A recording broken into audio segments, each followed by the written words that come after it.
first of its kind exhibition of realistic statues. Star Artista Gallery has opened at Star City, featuring statues of Filipino icons for entertainment, sport, fashion, comedy, and public service. The figures were created through a combination of hand sculpting and precision 3D printing. So tingnan natin tong mga ano. Si Michael B, let's go. Okay, kamukha naman ba ni Michael B? Yes. Ah, yeah. Si Michael B yan, di ba? Yes, sir. Yung mga nagko-comment, kayo na bahala humusga sa mga nagko-comment. Paulo, let's go. Hawig naman. Okay. Sino to? Okay, kung kilala nyo guys, comment nyo sa baba kung sino to. Hindi ako magaling. Hindi ako marunong mag-ukit or gumawa ng mga figures, no? Si Alex Dixon.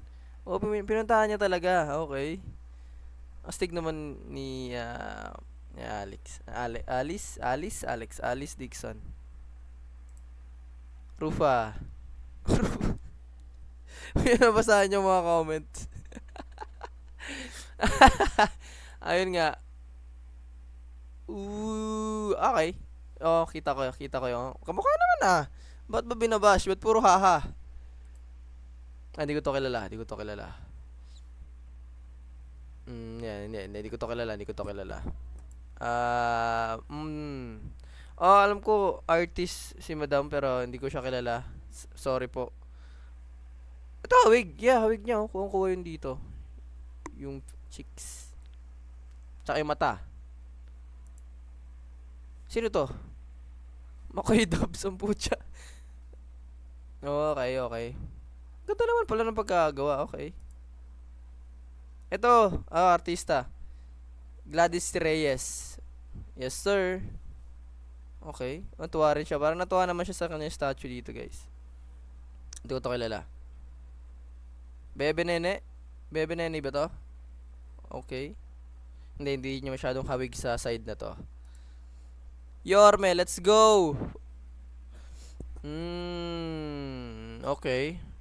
Okay. Okay. Yeah. Kuha naman nila si Yorme. Andun eh. Pero, si Rian Ramos. Let's go. Yeah, kung tataasan natin yung natin, expectation, siyempre, hindi to maganda para sa atin. Kung ikukumpara natin to sa Madame Tussauds, tama ba yun? Kung ikukumpara natin siya sa Madame Tussauds, pre, hindi talaga siya ubra, pre. Kita nyo naman to, ang gawa kay Lea Salonga. Hindi mo alam kung sino dito yung, sino dyan yung sino dyan yung totoo or hindi. Mapapadalawang isip ko. Ito din. Kay, Catriona. Ito rin kay Pia, 'di ba?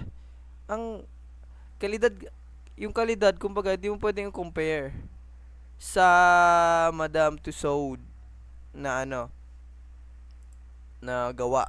Pero kasi hindi mo mapipigilan yung mga tao na ikumpara. Kasi yun yung parang gusto nilang gawin.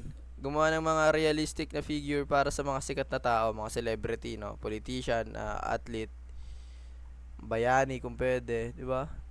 Pag tinignan mo para talagang malaking Barbie doll yung magawa dito kay Madame Tussauds. Kaya, syempre, yung mga tao, kukumpara nila dito yon. Pero syempre siguro, mas malaki naman kasi budget dito kay Madame Tussauds, diba? Tsaka mas maraming artist siguro nagtutulong-tulong. Tsaka mas sabihin na natin mas experience yung mga yon sa paggawa ng mga ganito. Pero at least try ng Star City, kumbaga sinimulan nila yung ganito na parang ganun nga yung gagawin, mga museum ng mga realistic na public figure. Oh, 'di ba? Siguro sa mga lang, konting touches na lang para maging katulad doon. Pero yeah, kung magpapa-picture ka dito, okay naman. Oy, si Idol Efren Bata Reyes. Pero at least, 'di ba, na-appreciate siya ng mismong artista. Yung mismong pinagayahan, 'di ba? Natutuwa naman sila sa resulta. Pero hindi natin nga pwedeng i-compare, guys. Yung mga nagko-comment na sobrang hateful naman. Pero okay lang yung mga ano, criticism. Yeah. Wag naman masyadong ano, dahan-dahan naman sa pagko-comment kasi may mga taong gumawa niyan. Pwede natin medyo anuhin lang, asarin konti, 'di ba? Bahala kayo, di ko naman kayo makokontrol sa comment nyo. Pero, yeah, minsan isipin natin kung ano yung level nila. Hindi naman natin pwede talagang i-compare dito yun. Ibang level na to, kumbaga. Nasa level ano na to, level, sabihin natin level 50 na to, tayo level ano pa lang 10. Ganun yun. Medyo malayo pa yung agwat ng kanilang experience, no? Pero malay natin sa mga next na gagawa, mas kamukha na talaga. Pero astig, kung ako personally magpa-picture kay kay Yorme, gusto ko magpa-picture kay Yorme. Or di kaya kay kay Idol Efren Bata Reyes. Solid 'yan. At syempre kay Idol Bitoy, yung tatlo na 'yon. Yan. So anong tingin nyo guys sa mga tawag dito? Sa Startista Gallery sa Star City. So ayun lang guys. Anong tingin nyo guys? Sino paborito nyo sa mga ano na to? Lifelike figure.